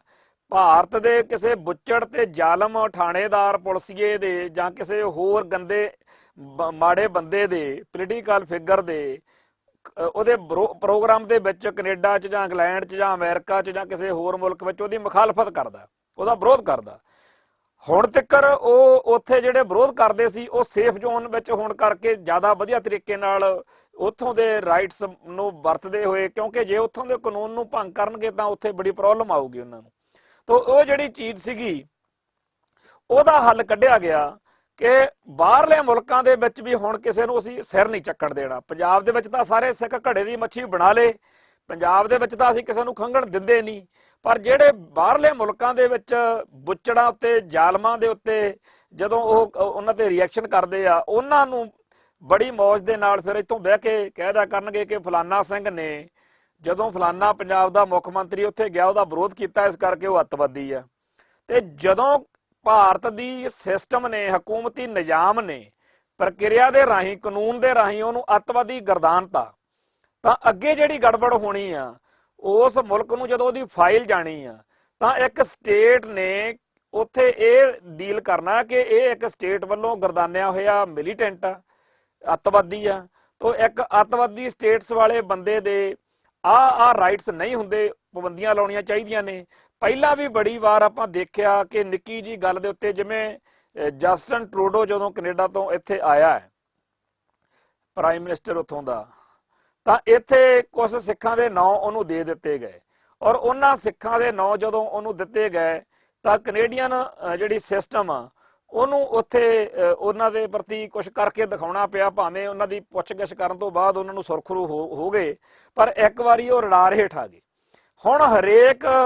ਜਿਹੜਾ ਸਿੱਖ ਵਾ, ਉਹ ਆਸਟ੍ਰੇਲੀਆ 'ਚ ਹੋਵੇ, ਨਿਊਜ਼ੀਲੈਂਡ 'ਚ ਹੋਵੇ, ਕੈਨੇਡਾ 'ਚ ਹੋਵੇ, UK 'ਚ ਹੋਵੇ ਜਾਂ USA 'ਚ ਹੋਵੇ, ਉਹ ਹਰ ਥਾਂ ਦੇ ਉੱਤੇ ਇਸ ਟੈਰਰ ਦੇ ਨਾਲ ਡਰਾਈ ਰੱਖਣਾ। ਇਹ ਜਿਹੜਾ ਟੈਰੋਰਿਸਟ ਕਹਿਣ ਦਾ ਟੈਰਰ ਆ ਨਾ, ਵੀ ਟੈਰੋਰਿਸਟ ਗਰਦਾਨਿਆ ਜਾਏਗਾ, ਨਹੀਂ ਤੂੰ ਇਸ ਟੈਰਰ ਨਾਲ ਡਰਿਆ ਰਹਿ। ਇਹ ਸਟੇਟ ਦੀ ਇਸ ਮੌਕੇ ਦੀ ਖੇਡ ਆ, ਇੰਡੀਅਨ ਸਟੇਟ ਦੀ, ਕਿ ਕਿਵੇਂ ਵਿਦੇਸ਼ਾਂ ਦੀ ਧਰਤੀ ਉੱਤੇ ਵਸਦੇ ਉਹਨਾਂ ਸਿੱਖਾਂ ਦਾ ਨਗੰਦਾ ਕੱਸਣਾ ਹੈ ਜਿਹੜੇ ਸਿੱਖ ਭਾਰਤ ਦੇ ਵਿੱਚ ਸਿੱਖਾਂ ਉੱਤੇ ਹੋਣ ਵਾਲੇ ਜ਼ੁਲਮਾਂ ਦਾ ਵਿਰੋਧ ਕਰਦੇ ਆ, ਤੇ ਉਹਨਾਂ ਸਿੱਖਾਂ ਦਾ ਸਾਥ ਦਿੰਦੇ ਆ ਜਿਹੜੇ ਪੰਜਾਬ ਦੇ ਵਿੱਚੋਂ ਜਾਂ ਭਾਰਤ ਵਿੱਚ ਆਰਐਸਐਸ ਦੇ ਹਿੰਦੂ ਕੱਟੜਵਾਦ ਦੀ ਮੁਖਾਲਫਤ ਕਰਦੇ ਆ। ਮਤਲਬ ਕਿ ਪੰਜਾਬ ਦੇ ਕਿਸੇ ਇਹੋ ਜਿਹੇ ਗੁਰਸਿੱਖ ਨੂੰ ਜਾਂ ਕਿਸੇ ਇਹੋ ਜਿਹੀ ਸੰਸਥਾ ਨੂੰ, ਜਿਹੜੀ ਸੰਸਥਾ ਜਾਂ ਜਿਹੜਾ ਸਿੱਖ ਹਿੰਦੂ ਕੱਟੜਵਾਦ ਦਾ, ਆਰਐਸਐਸ ਦਾ ਵਿਰੋਧ ਕਰਦਾ ਹੈ, ਉਹਨੂੰ ਜੇਕਰ ਕੋਈ ਕੈਨੇਡਾ ਜਾਂ ਅਮਰੀਕਾ ਦੇ ਵਿੱਚੋਂ ਮਾਇਕ ਮਦਦ ਕਰਦਾ ਹੈ ਕਿ ਤੁਸੀਂ ਬਹੁਤ ਵਧੀਆ ਕਰਦੇ ਹੋ, ਮੈਂ ਵੀ ਪੰਥ ਦਰਦੀ ਆ, ਮੈਂ ਆਪਦੀ ਜਿਹੜੀ ਜੌਬ ਕਰਦਾ ਇਹਦੇ ਵਿੱਚੋਂ ਦਸਵੰਧ ਕੱਢ ਕੇ ਤੁਹਾਨੂੰ ਆਹ $50 ਭੇਜ ਰਿਹਾ ਤੇ ਤੁਸੀਂ ਇੱਥੇ ਕੌਮ ਦੀ ਸੇਵਾ ਕਰੋ, ਕੋਈ ਚੀਜ਼ ਪ੍ਰੋਗਰਾਮ ਕਰੋ, ਕਰਾਵੋ, ਤਾਂ ਉਹ ਦੋਨਾਂ ਧਿਰਾਂ ਦੇ ਲਈ ਵੀ ਇਹਨੂੰ ਇੱਕ ਬਹੁਤ ਵੱਡਾ ਖਤਰਨਾਕ ਖਾੜਕੂ ਲਹਿਰ ਨਾਲੋਂ ਵੀ ਅੱਤਵਾਦ ਦਾ ਇੱਕ ਬਹੁਤ ਵੱਡਾ ਐਕਟ ਐਲਾਨ ਕੇ ਉਹ ਫਿਰ ਉਹਨੂੰ ਟੰਗ ਲਿਆ ਕਰਨਗੇ। ਤੋਂ ਪਿਛਲੇ ਸਮੇਂ ਦੇ ਵਿੱਚ NIA ਨੇ, ਨੈਸ਼ਨਲ ਇਨਵੈਸਟੀਗੇਸ਼ਨ ਏਜੰਸੀ ਨੇ, ਬੜੇ ਵੱਡੇ ਪੱਧਰ ਦੇ ਉੱਤੇ ਪੰਜਾਬ ਦੇ ਵਿੱਚ ਜਿਹੜਾ ਪਿਛਲੇ ਸਮਿਆਂ ਦੇ ਵਿੱਚ ਵੈਸਟਰਨ ਯੂਨੀਅਨ ਦੇ ਰਾਹੀਂ ਕਿਸੇ ਨੇ ਮਾਇਆ ਭੇਜੀ, ਤਾਂ ਉਹਦੀ ਪੁੱਛਗਿੱਛ, ਉਹਨੂੰ ਸੱਦ ਕੇ ਅੱਡ-ਅੱਡ ਥਾਵਾਂ ਦੇ ਉੱਤੇ ਉਹਨਾਂ ਦੀ ਪੜਤਾਲ, ਉਹਨਾਂ ਦੀਆਂ ਫਾਈਲਾਂ ਬਣਾਈਆਂ ਹੋਈਆਂ ਨੇ। ਤੋਂ ਹੁਣ ਇਵੇਂ ਹੀ ਬਾਹਰਲੇ ਮੁਲਕਾਂ 'ਚੋਂ ਕੁਝ ਕੁ ਬੰਦਿਆਂ ਦੀ ਇੱਕ ਲਿਸਟ ਬਣਾਈ ਹੈ ਇੰਡੀਆ ਨੇ, ਜਿਹੜੇ 150 ਬੰਦੇ ਦੀ, 200 ਬੰਦੇ ਦੀ ਲਿਸਟ ਬਣੀ ਹੋਈ ਆ ਅੱਡ-ਅੱਡ ਮੁਲਕਾਂ 'ਚੋਂ ਵੀ ਇਹ ਮਾਇਆ ਭੇਜਦੇ ਆ। ਉਹਨਾਂ ਸਾਰਿਆਂ ਨੂੰ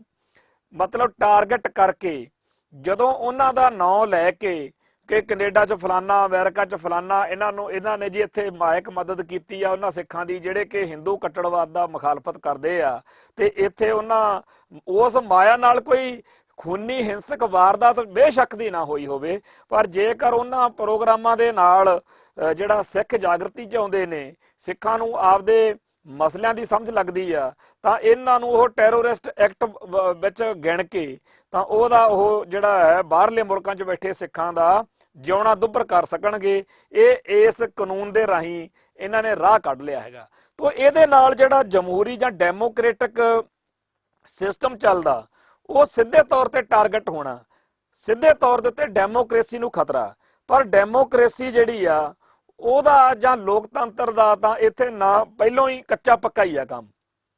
ਪਹਿਲੋਂ ਵੀ ਜਿਹਦੀ ਡਾਂਗ ਆ ਉਹਦੀ ਮੱਝ ਵਾ। ਇਸ ਮੁਲਕ 'ਚ ਹਿੰਦੂ ਬਹੁ ਗਿਣਤੀ ਨੇ ਬਾਕੀ ਲੋਕਾਂ ਦੇ ਨਾਲ ਜੋ ਕੁਝ ਕੀਤਾ ਉਹ ਡੈਮੋਕ੍ਰੇਸੀ ਦੇ ਵਿੱਚ ਹੋ ਹੀ ਨਹੀਂ ਸਕਦਾ। ਇੱਥੇ ਜਿਹੜੀ ਗਾਂ ਆ, ਕਿਉਂਕਿ ਉਹ ਹਿੰਦੂ ਜਜ਼ਬਾਤਾਂ ਨਾਲ ਜੋੜ ਦਿੱਤੀ ਗਈ ਆ, ਹਿੰਦੂ ਸੈਂਟੀਮੈਂਟਸ ਨਾਲ ਜੋੜ ਦਿੱਤੀ ਗਈ ਆ, ਉਹਦੇ ਡਾਂਗ ਜੇ ਵੱਜ ਜਾਵੇ ਤਾਂ ਹੋ ਸਕਦਾ ਡਾਂਗ ਮਾਰਨ ਵਾਲੀ ਕਮਿਊਨਿਟੀ ਦਾ ਸੱਤਿਆਨਾਸ਼ ਕਰ ਦਿੱਤਾ ਜਾਵੇ, ਸਰਬਨਾਸ਼ ਕਰ ਦਿੱਤਾ ਜਾਵੇ, ਨਸਲਕੁਸ਼ੀ ਕਰ ਦਿੱਤੀ ਜਾਵੇ। ਪਰ ਦਰਬਾਰ ਸਾਹਿਬ ਦੇ ਉੱਤੇ ਹਮਲਾ ਕਰਨ ਵਾਲਿਆਂ ਨੂੰ, ਉਹਨਾਂ ਨੂੰ ਮਤਲਬ ਹੀਰੋ ਕਹਿ ਕੇ ਉਹਨਾਂ ਨੂੰ ਨਵਾਜਿਆ ਜਾਂਦਾ ਵੀ ਇਹ ਤਾਂ ਬੜਾ ਵਧੀਆ ਕੰਮ ਕਰਦੇ ਆ। ਤੇ ਐਵੇਂ ਹੀ ਜਿਹੜੇ ਮੁਸਲਮਾਨਾਂ ਦੀ ਬਾਬਰੀ ਮਸਜਿਦ ਢਾਉਂਦੇ ਆ ਉਹ ਬੜੇ ਵੱਡੇ ਨਾਇਕ ਨੇ। ਤੇ ਐਵੇਂ ਹੀ ਜਿਹੜੇ ਕ੍ਰਿਸਚੀਅਨ ਮਿਸ਼ਨਰੀ ਜਿਹੜਾ ਸੀਗਾ ਈਸਾਈਆਂ ਦਾ, ਗ੍ਰਾਮ ਸਟੇਨਜ, ਉਹਨੂੰ ਬੱਚਿਆਂ ਸਮੇਤ ਉਹਦੀ ਗੱਡੀ ਦੇ ਵਿੱਚ ਅੱਗ ਲਾ ਕੇ ਸਾੜਦੇ ਆ, ਉਹ ਬੜੇ ਵੱਡੇ ਹੀਰੋ ਨੇ। ਈਸਾਈ ਹੋਵੇ, ਦਲਿਤ ਹੋਵੇ, ਮਾਓਵਾਦੀ ਹੋਵੇ, ਕਾਮਰੇਡ ਹੋਵੇ, ਕਸ਼ਮੀਰੀ ਹੋਵੇ, ਸਿੱਖ ਹੋਵੇ, ਜਾਂ ਨਾਗੇ ਹੋਣ ਜਾਂ ਮਿਜੋ ਹੋਣ, ਜਿਹੜੇ ਲੋਕ ਹਿੰਦੂ ਕੱਟੜਵਾਦ ਦੇ ਖਿਲਾਫ ਡਟਦੇ ਨੇ, ਉਹਨਾਂ ਸਾਰਿਆਂ ਨੂੰ ਮਾਰਨ ਮਰਾਉਣ ਵਾਲੇ ਜਿਹੜੇ ਲੋਕ ਨੇ ਉਹਨਾਂ ਨੂੰ ਤਾਂ ਨਾਇਕ ਬਣਾ ਕੇ ਪੂਜਿਆ ਜਾਂਦਾ। ਪਰ ਜਿਹੜੇ ਲੋਕ ਇਸ ਤਰ੍ਹਾਂ ਦਾ ਵਿਰੋਧ ਕਰਦੇ ਆ ਉਹਨਾਂ ਬਾਰੇ ਇਹ ਜਿਹੜਾ ਮੁਲਕ ਵਾ ਉਹ ਪਹਿਲਾਂ ਹੀ ਬਹੁ ਗਿਣਤੀ ਜਿਹੜਾ ਹੈਗੇ ਲੋਕ ਨੇ ਉਹਨਾਂ ਦੇ ਹੱਕ 'ਚ ਹੁੰਦੇ ਆ। ਔਰ ਨਫ਼ਰਤ ਇੰਨੀ ਜ਼ਿਆਦਾ ਕਿ ਇਹਨਾਂ ਦਿਨਾਂ ਦੇ ਵਿੱਚ ਇੱਕ ਚਰਚਾ ਚੱਲ ਰਹੀ ਆ ਕਿ ਜ਼ੋਮੈਟੋ ਨਾਮ ਦੀ ਇੱਕ ਕੰਪਨੀ ਹੈ, ਜਿਹੜੀ ਐਪ ਆ ਜਿਹਦੇ ਰਾਹੀਂ ਲੋਕ ਖਾਣਾ ਆਰਡਰ ਕਰਦੇ ਆ ਤੇ ਆਪਦੇ ਘਰ ਵਿੱਚ ਉਹ ਖਾਣਾ ਆਉਂਦਾ। ਆਰਡਰ ਜਿਹੜਾ ਹੈਗਾ ਕਰਨ ਵਾਲਾ ਉਹ ਘਰੇ ਬੈਠਾ ਤੇ ਉਹ ਆਪਦੀ ਮੋਬਾਈਲ ਦੇ ਰਾਹੀਂ ਜਾਂ ਆਪਦੇ ਕੰਪਿਊਟਰ ਦੇ ਰਾਹੀਂ ਖਾਣਾ ਜਦੋਂ ਆਰਡਰ ਕਰਦਾ, ਉਹਦੀ ਮੌਜ ਆ ਕਿ ਉਹਨੇ ਕਿੱਥੋਂ ਮੰਗਾਉਣਾ, ਉਹਦੀ ਮਰਜ਼ੀ ਆ ਵੀ ਕਿਹੜਾ ਖਾਣਾ ਮੰਗਾਉਣਾ। ਤੇ ਖਾਣਾ ਡਿਲੀਵਰ ਕਰਨ ਵਾਲੀ ਜਿਹੜੀ ਧਿਰ ਵਾ ਉਹਦੇ ਕੋਲੇ ਬਾਈਕ ਨੇ, ਉਹਨਾਂ ਨੇ ਸਮਾਨ ਰੱਖਿਆ ਤੇ ਉੱਥੇ ਦੇਣ ਚਲੇ ਜਾਂਦੇ ਆ। ਉਹ ਉਸ ਖਾਣੇ ਦੇ ਵਿੱਚ ਕੋਈ ਵੀ ਕੁਛ ਨਵੀਂ ਚੀਜ਼ ਪਾ ਜਾਂ ਕੱਢ ਨਹੀਂ ਸਕਦੇ, ਉਹਨਾਂ ਦਾ ਸਿਰਫ ਸਪਲਾਈ ਦਾ ਕੰਮ ਆ। ਤੇ ਇਹਨਾਂ ਦਿਨਾਂ ਦੇ ਵਿੱਚ ਚਰਚਾ ਚੱਲ ਰਹੀ ਆ ਕਿ ਇੱਕ ਹਿੰਦੂ ਨੇ ਉਹਨੂੰ ਪੁੱਛਿਆ ਵੀ ਤੂੰ ਕੌਣ ਹੈ, ਤਾਂ ਉਹਨੇ ਜਦੋਂ ਦੱਸਿਆ ਕਿ ਮੈਂ ਮੁਸਲਮਾਨ ਆ, ਤੇ ਉਹਨੇ ਕਿਹਾ ਕਿ ਮੈਨੂੰ ਨਹੀਂ ਖਾਣਾ ਚਾਹੀਦਾ। ਉਹਨੂੰ ਜ਼ੋਮੈਟੋ ਨੂੰ ਕਿਹਾ,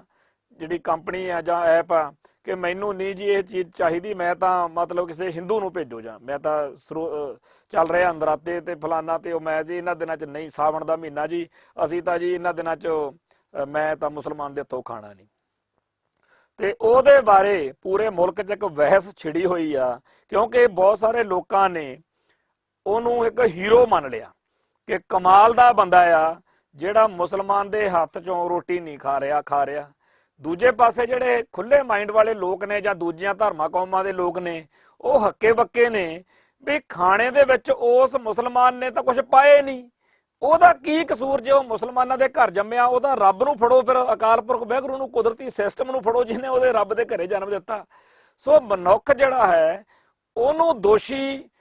ਉਸ ਗੱਲ ਲਈ ਬਣਾ ਰਿਹਾ ਬ੍ਰਾਹਮਣਵਾਦ ਜਾਂ ਹਿੰਦੂ ਕੱਟੜਵਾਦ, ਜਿਹਦੇ ਲਈ ਮਨੁੱਖ ਉਹਨੂੰ ਪਤਾ ਹੀ ਨਹੀਂ ਹੈਗਾ ਵੀ ਮੇਰਾ ਦੋਸ਼ ਕੀ ਹੈ। ਜੇਕਰ ਕੋਈ ਸਿੱਖਾਂ ਦੇ ਘਰੇ ਜੰਮਿਆ, ਜੇਕਰ ਕੋਈ ਮੁਸਲਮਾਨਾਂ ਦੇ ਘਰੇ ਜੰਮਿਆ, ਈਸਾਈਆਂ ਦੇ ਘਰੇ ਜੰਮਿਆ, ਦਲਿਤਾਂ ਦੇ ਘਰੇ ਜੰਮਿਆ, ਜਾਂ ਜਿੱਥੇ ਵੀ ਉਹਦਾ ਜਨਮ ਹੋਇਆ, ਉਸ ਖੇਡ ਦੇ ਲਈ, ਉਸ ਗੱਲ ਦੇ ਲਈ ਉਹ ਮਨੁੱਖ ਦੀ ਕੋਈ ਮਰਜ਼ੀ ਨਹੀਂ। ਉਹ ਮਨੁੱਖ ਜਦੋਂ ਵੱਡਾ ਹੋ ਗਿਆ ਉਹਨੂੰ ਮੁਸਲਮਾਨ ਮੰਨ ਕੇ ਇਹ ਜਿਹੜਾ ਭਾਰਤੀ ਹਿੰਦੂ ਕੱਟੜਵਾਦੀ ਬਹੁ ਗਿਣਤੀ ਆ, ਇਹ ਉਹਨੂੰ ਨਫ਼ਰਤ ਕਰਦੀ ਆ, ਉਹਨੂੰ ਹਰ ਵਕਤ ਕਟਹਿਰੇ 'ਚ ਖੜਾ ਰੱਖਦੀ ਆ, ਤਾਂ ਉਸ ਮੌਕੇ ਉਸ ਬੰਦੇ ਦੀਆਂ ਭਾਵਨਾਵਾਂ ਜਿਹੜੀਆਂ ਨੇ ਕਿੰਨੀ ਬੁਰੀ ਤਰ੍ਹਾਂ ਪ੍ਰਭਾਵਿਤ ਹੁੰਦੀਆਂ ਨੇ, ਹਰਟ ਹੁੰਦੀਆਂ ਨੇ, ਔਰ ਉਹਨੂੰ ਜਲੀਲ ਕਰਨ ਦਾ ਇੱਕ ਤਰੀਕੇ ਨਾਲ ਸਾਰੀ ਦੁਨੀਆ ਦੇ ਵਿੱਚ ਲਾਇਸੈਂਸ ਮਿਲਿਆ ਹੋਇਆ ਹੈਗਾ ਕਿ ਤੂੰ ਸਿੱਖ ਮਤ ਤੇਰੀ ਐਸੀ ਤੈਸੀ, ਜੇ ਤੂੰ ਮੁਸਲਮਾਨ ਆ ਤੇਰੀ ਐਸੀ ਤੈਸੀ। ਸੋ ਹਰ ਰੋਜ਼ ਇਹੋ ਜਿਹੀਆਂ ਘਟੀਆ ਤੇ ਨੀਚ ਹਰਕਤਾਂ ਕਰਨ ਵਾਲੀ ਜਿਹੜੀ ਇਹ ਬਹੁ ਗਿਣਤੀ ਆ, ਉਸੇ ਬਹੁ ਗਿਣਤੀ ਦੇ ਹੱਕ ਵਿੱਚ NIA ਆ, ਤੇ ਉਸੇ ਬਹੁ ਗਿਣਤੀ ਦੇ ਹੱਕ ਵਿੱਚ ਆ ਸਾਰੇ ਜਿਹੜੇ ਹਿੰਦੂਆਂ ਦੇ ਗ੍ਰੰਥ ਨੇ, ਉਸੇ ਬਹੁ ਗਿਣਤੀ ਦੇ ਹੱਕ ਵਿੱਚ ਆ ਪਾਰਲੀਮੈਂਟ ਵਾ, ਉਤੋਂ ਹੀ ਆ ਕਾਨੂੰਨ ਦੀਆਂ ਸੋਧਾਂ ਨਿਕਲੀਆਂ ਨੇ ਜਿਨ੍ਹਾਂ ਦੇ ਰਾਹੀਂ ਗੈਰ ਸਿੱਖਾਂ ਨੂੰ ਲਹੂ ਪੀਤਾ ਜਾਣਾ, ਤੇ ਜਿਹੜੀ ਡੈਮੋਕ੍ਰੇਸੀ ਕਹੀ ਜਾਂਦੀ ਆ ਉਹਦਾ ਤਾਂ ਇੱਥੇ ਨਾਮੋ ਨਿਸ਼ਾਨ ਨਹੀਂ। ਤੋਂ 24 ਜੁਲਾਈ ਨੂੰ ਜਦੋਂ ਇਹ ਐਕਟ ਪਾਸ ਹੋਇਆ, ਉਦੋਂ ਜਦੋਂ ਇਹ ਗੱਲ ਆਖੀ ਗਈ ਕਿ ਪਹਿਲਾਂ ਜਥੇਬੰਦੀਆਂ ਨੂੰ ਗੈਰ ਕਾਨੂੰਨੀ ਐਲਾਨਣ ਦੀ ਵਿਵਸਥਾ ਤਾਂ ਸੀ, ਸਿਸਟਮ ਤਾਂ ਸੀ, ਪਰ ਕਿਸੇ ਸ਼ਖਸ ਨੂੰ ਜਿਹੜਾ ਸੀਗਾ ਦਹਿਸ਼ਤਗਰਦ ਜਾਂ ਅੱਤਵਾਦੀ ਐਲਾਨਣ ਦਾ ਕਾਨੂੰਨ, ਕਾਰਗਰ ਕਾਨੂੰਨ ਨਾ ਹੋਣ ਕਰਕੇ ਜਿਨ੍ਹਾਂ ਦੇ ਇਰਾਦੇ ਕਹਿੰਦੇ ਦਹਿਸ਼ਤ ਫੈਲਾਉਣ ਦੇ ਹੁੰਦੇ ਸੀ, ਅੱਤਵਾਦ ਫੈਲਾਉਣ ਦੇ ਹੁੰਦੇ ਸੀਗੇ, ਉਹਨਾਂ ਖਿਲਾਫ ਕਾਰਵਾਈ ਨਹੀਂ ਸੀ ਹੁੰਦੀ। ਕਿੱਡੀ ਇਹ ਘਟੀਆ ਤੇ ਨੀਚ ਜਿਹੜੀ ਦਲੀਲ ਆ, ਜਦੋਂ ਕਿ ਪਹਿਲੋਂ ਤੁਸੀਂ ਕੱਲੇ ਬੰਦਿਆਂ ਨੂੰ ਪੰਜਾਬ ਦੀਆਂ ਜੇਲ੍ਹਾਂ 'ਚ ਅਸੀਂ ਰਹੇ ਆ, ਉੱਥੇ ਬੇਅੰਤ ਤੁਸੀਂ ਬੰਦੇ ਨੇ ਜਿਨ੍ਹਾਂ ਨੂੰ ਅੱਤਵਾਦੀ ਕਹਿਣ ਤੋਂ ਬਿਨਾਂ ਹੀ ਅੱਤਵਾਦੀ ਕਿਹਾ ਹੋਇਆ। ਤੁਸੀਂ ਲਿਖਦੇ ਹੀ ਨਹੀਂ ਸੀ ਨਾ ਗੱਲੀ, ਬਾਕੀ ਤਾਂ ਸਾਰਾ ਕੁਝ ਕਰਦੇ ਸੀ। ਤੇ ਜਿੰਨੇ ਤੁਹਾਡੇ ਟੈਲੀਵਿਜ਼ਨ, ਜਿੰਨਾ ਤੁਹਾਡਾ ਮੀਡੀਆ ਚੈਨਲ ਆ, ਪਹਿਲਾਂ ਹੀ ਉਹਨਾਂ ਨੂੰ ਟੰਗੀ ਰੱਖਦਾ ਹੈਗਾ ਕਿ ਅੱਤਵਾਦ ਆ, ਅੱਤਵਾਦੀ ਨੇ। ਪਹਿਲਾਂ ਕਿਹੜਾ ਉਹਨਾਂ ਨੂੰ ਤੁਸੀਂ ਸੂਰਵੀਰ ਯੋਧੇ ਕਹਿੰਦੇ ਸੀ, ਜਿਹੜਾ ਤੁਸੀਂ ਹੁਣ ਨਵਾਂ ਕਹਿਣ ਲੱਗੇ ਹੋ। ਤੋਂ ਦੂਜਾ ਇਹਨਾਂ ਨੇ ਕਿਹਾ ਕਿ ਇਕੱਲੇ ਨੂੰ ਇੰਡੀਵਿਜੂਅਲੀ ਸੀ ਉਹ, ਉਦੋਂ ਜਿਹੜਾ 'ਚ ਬੈਠੇ ਉਹਨੂੰ ਨਿੱਜੀ ਤੌਰ ਤੇ ਕਹਿੰਦੇ ਸੀ, ਉਦੋਂ ਕਿਹੜਾ ਉਹਨਾਂ ਦੀਆਂ ਜਥੇਬੰਦੀਆਂ ਸੀ ਜਾਂ ਕੁਝ ਹੋਰ ਸੀ।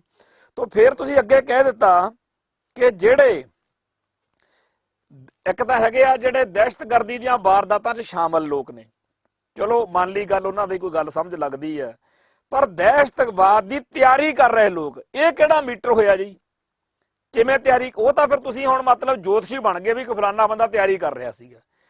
ਪਿਛਲੇ 10-20 ਸਾਲਾਂ ਦੇ ਵਿੱਚ ਜਿੰਨੀਆਂ FIRs, ਜਿੰਨੀਆਂ ਮੁੱਢਲੀ ਸੂਚਨਾ ਵਾਲੀਆਂ ਰਿਪੋਰਟਾਂ ਨੇ, ਜਿੰਨੀਆਂ ਪੁਲਿਸ ਥਾਣਿਆਂ ਵਿੱਚ ਕੱਟੀਆਂ ਗਈਆਂ FIRs ਨੇ, ਉਹਨਾਂ ਚੋਂ 80% ਦੇ ਉੱਤੇ ਇਹੀ ਗੱਲ ਲਿਖੀ ਹੁੰਦੀ ਆ ਵੀ ਫਲਾਨਾ ਸਿੰਘ ਅਤੇ ਫਲਾਨਾ ਸਿੰਘ ਫੜੇ ਆ, ਇਹ ਇੱਕ ਖਾਸ ਭਾਈਚਾਰੇ ਨੂੰ ਨਿਸ਼ਾਨਾ ਬਣਾਉਣਾ ਚਾਹੁੰਦੇ ਸੀ, ਇਹ ਮੁਲਕ ਦੀ ਏਕਤਾ ਤੇ ਅਖੰਡਤਾ ਨੂੰ ਭੰਗ ਕਰਨਾ ਚਾਹੁੰਦੇ ਸੀ, ਇਹ ਆ ਤੇ ਇਹ ਆ। ਤੇ ਇੱਕ ਅੱਧਾ ਦੇਸੀ ਜਾਂ ਪਿਸਤੌਲ ਜਿਹੜਾ ਕਿ ਆਪਦੇ ਕੋਲੋਂ ਪਾ ਦਿੰਦੇ ਆ, ਤੇ ਉਹਦੇ ਨਾਲ ਉਹ ਬੰਦੇ ਦੇ 5-7 ਸਾਲ ਜਿਹੜੇ ਜੇਲ੍ਹ ਯਾਤਰਾ ਜੋਗੇ ਹੋ ਜਾਂਦਾ ਬੰਦਾ। ਤੇ ਇਹ ਜਿਹੜੀਆਂ ਇੱਕੋ ਜਿਹੀਆਂ FIRs ਕੱਟ ਕੇ ਪੰਜਾਬ ਦੇ ਬਾਹਲਾ ਨਹੀਂ ਤਾਂ 20,000 ਤੋਂ ਲੈ ਕੇ 50,000 ਦੇ ਵਿਚਾਲੇ ਤੁਸੀਂ ਬੰਦਾ ਖੱਸੀ ਕਰਤਾ। ਪਿੱਛੇ ਜੇ ਮੇਰਾ ਇੱਕ ਮਿੱਤਰ ਪਿਆਰਾ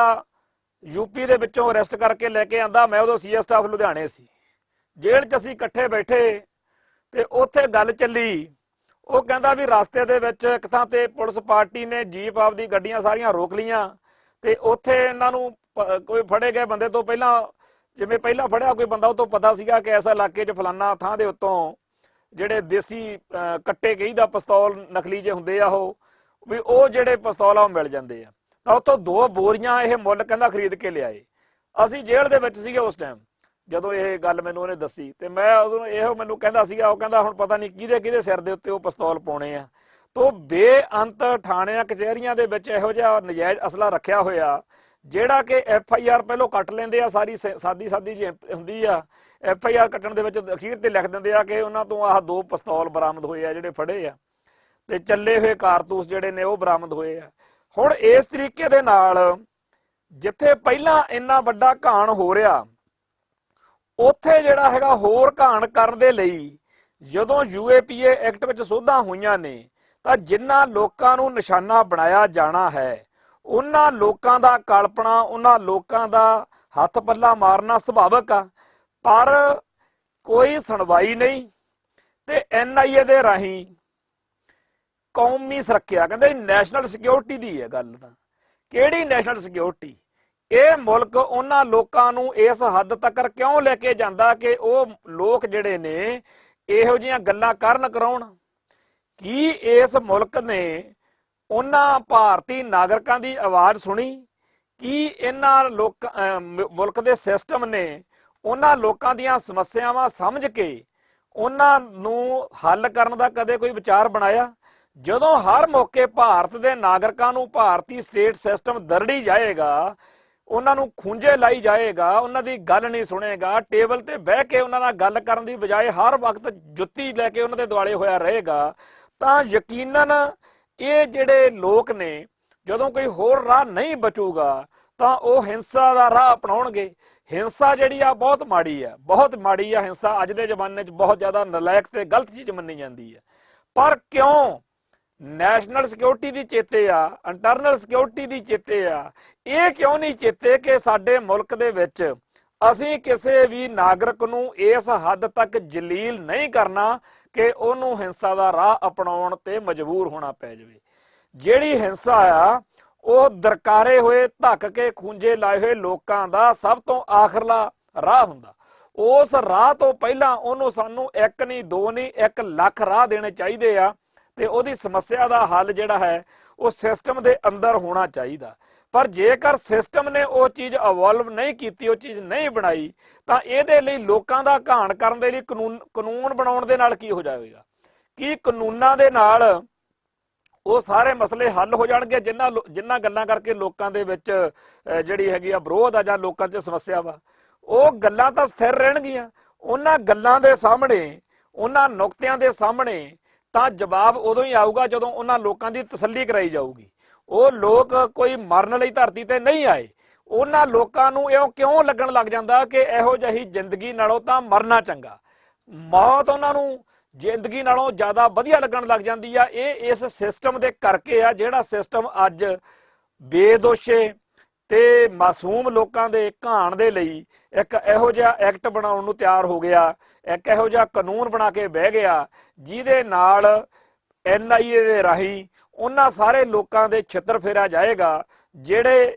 ਹਿੰਦੂ ਰਾਸ਼ਟਰ ਜਿੰਦਾਬਾਦ ਕਹਿਣ ਤੋਂ ਇਨਕਾਰੀ ਨੇ। ਸੋ ਇਹੋ ਜਿਹੀ ਜਿਹੜੀ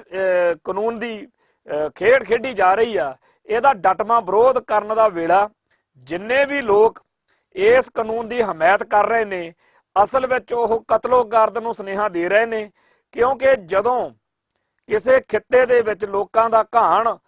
ਇੱਕ ਤਰਫਾ ਘਾਣ ਹੋ ਰਿਹਾ ਹੋਵੇ, ਸਾਈਕੋਲੋਜੀਕਲ ਮਨੋਵਿਗਿਆਨਕ ਤੌਰ ਤੇ ਉਹਨਾਂ ਨੂੰ ਹੱਥੜ ਕੀਤਾ ਜਾ ਰਿਹਾ ਹੋਵੇ, ਉਹਨਾਂ ਨੂੰ ਬੋਲਣ ਤੋਂ, ਉਹਨਾਂ ਦੇ ਹਮਾਇਤ ਵਿੱਚ ਕਿਸੇ ਨੂੰ 2 ਅੱਖਰ ਲਿਖਣ ਤੋਂ ਰੋਕਿਆ ਜਾ ਰਿਹਾ ਹੋਵੇ, ਜਦੋਂ ਬੇਕਿਰਕੀ ਦੇ ਨਾਲ ਚਾਰੇ ਦਰਵਾਜ਼ੇ ਬੰਦ ਕਰ ਦਿੱਤੇ ਜਾਣ, ਉਦੋਂ ਫਿਰ ਜਿਹੜੇ ਹਾਲਾਤ ਨੇ ਉਹ ਹੋਰ ਜ਼ਿਆਦਾ ਵਿਸਫੋਟਕ ਹੀ ਹੋਇਆ ਕਰਦੇ ਨੇ। ਤੇ ਇਹ ਬਰੂਦ ਨਾਲ ਅੱਗ ਨਾਲ ਖੇਡਣ ਵਾਲੀ ਗੱਲ ਆ। ਸੋ UAPA ਐਕਟ ਜਿਹੜਾ ਹੈ ਇਹਨੂੰ ਜਿੰਨੀ ਜਲਦੀ ਹੋ ਸਕੇ ਇਹਨੂੰ ਰੱਦ ਕਰਨਾ ਚਾਹੀਦਾ। ਜਿਸ ਤਰੀਕੇ ਦੇ ਨਾਲ ਕਾਂਗਰਸ ਨੇ ਉਸ ਮੌਕੇ ਬਾਈਕਾਟ ਕੀਤਾ, ਹੋਰ ਕਈ ਧਿਰਾਂ ਨੇ MLA MPs ਨੇ ਬਾਈਕਾਟ ਕੀਤਾ, ਗੱਲ ਇਸ ਤੋਂ ਅੱਗੇ ਤੁਰਨ ਦੀ ਲੋੜ ਆ। ਐਲਾਨੀਆ ਤੌਰ ਤੇ ਇਹ ਗੱਲ ਕਹਿਣ ਦੀ ਲੋੜ ਆ। ਤੇ ਸਾਨੂੰ ਇਹ ਪਤਾ ਹੈ ਕਿ ਜਿਹੜੀਆਂ ਸਿਆਸੀ ਕਲਾਬਾਜ਼ੀਆਂ ਹੁੰਦੀਆਂ ਨੇ ਉਹਦੇ ਤਹਿਤ ਕੋਈ ਨਾ ਕੋਈ ਵੱਡੀ ਧਿਰ ਇਹ ਐਲਾਨ ਵੀ ਜ਼ਰੂਰ ਕਰੂਗੀ ਕਿ ਜਦੋਂ ਸਾਡੀ ਸਰਕਾਰ ਆਊਗੀ ਅਸੀਂ ਇਸ ਕਾਨੂੰਨ ਨੂੰ ਰੱਦ ਕਰ ਦਿਆਂਗੇ। ਜਿਵੇਂ ਟਾਡਾ ਤੇ ਪੋਟਾ ਨਾਲ ਹੋਇਆ ਉਵੇਂ ਇਹਦੇ ਨਾਲ ਵੀ ਹੋਏਗਾ। ਟਾਡਾ ਤੇ ਪੋਟਾ ਦੀ ਵੀ ਬਹੁਤ ਵੱਡੇ ਪੱਧਰ ਦੇ ਉੱਤੇ ਦੁਰਵਰਤੋਂ ਹੋਈ ਸੀ, ਇਹਦੀ ਵੀ ਦੁਰਵਰਤੋਂ ਹੋ ਸਕਦੀ ਆ। ਪਰ ਉਸ ਤੋਂ ਪਹਿਲਾਂ ਬੇਅੰਤ ਲੋਕਾਂ ਦਾ ਘਾਣ ਕਰਨ ਦਾ ਇਹਦੇ ਰਾਹੀਂ ਜਿਹੜਾ ਅੰਦੇਸ਼ਾ, ਉਹਨੂੰ ਦੇਖਦਿਆਂ ਹੋਇਆਂ ਅਸੀਂ ਚਾਹਾਂਗੇ ਕਿ NIA ਤੇ ਇਸ UAPA ਐਕਟ ਨੂੰ ਮੁਕੰਮਲ ਤੌਰ ਤੇ ਖਤਮ ਕੀਤਾ ਜਾਵੇ। ਇਸ ਮੁਲਕ ਦੇ ਲੋਕਾਂ ਨੂੰ ਸ਼ਾਂਤੀ ਨਾਲ ਜਿਉਣ ਦਿੱਤਾ ਜਾਵੇ ਤੇ ਵਿਦੇਸ਼ਾਂ ਵਿੱਚ ਵੱਸਦੇ ਹੋਏ ਉਹ ਲੋਕ ਜਿਹੜੇ ਪੰਜਾਬ ਵਿੱਚ ਜਾਂ ਪੰਜਾਬ ਤੋਂ ਬਿਨਾਂ ਹੋਰਨਾਂ ਭਾਰਤੀ ਖਿੱਤਿਆਂ ਵਿੱਚ ਵੱਸਦੇ ਲੋਕਾਂ ਨਾਲ ਹਮਦਰਦੀ ਰੱਖਦੇ ਆ, ਉਹਨਾਂ ਨੂੰ ਵੀ ਸ਼ਾਂਤੀ ਨਾਲ ਜਿਉਣ ਦਿੱਤਾ ਜਾਵੇ। ਇਹਨਾਂ ਕਹਿੰਦੇ ਫਤਿਹ ਅਰਜ਼ ਕਰਦੇ ਆ। ਨਾਨਕ ਨਾਮ ਚੜ੍ਹਦੀ ਕਲਾ, ਤੇਰੇ ਭਾਣੇ ਸਰਬੱਤ ਦਾ ਭਲਾ। ਵਾਹਿਗੁਰੂ ਜੀ ਕਾ ਖਾਲਸਾ, ਵਾਹਿਗੁਰੂ ਜੀ ਕੀ ਫਤਿਹ।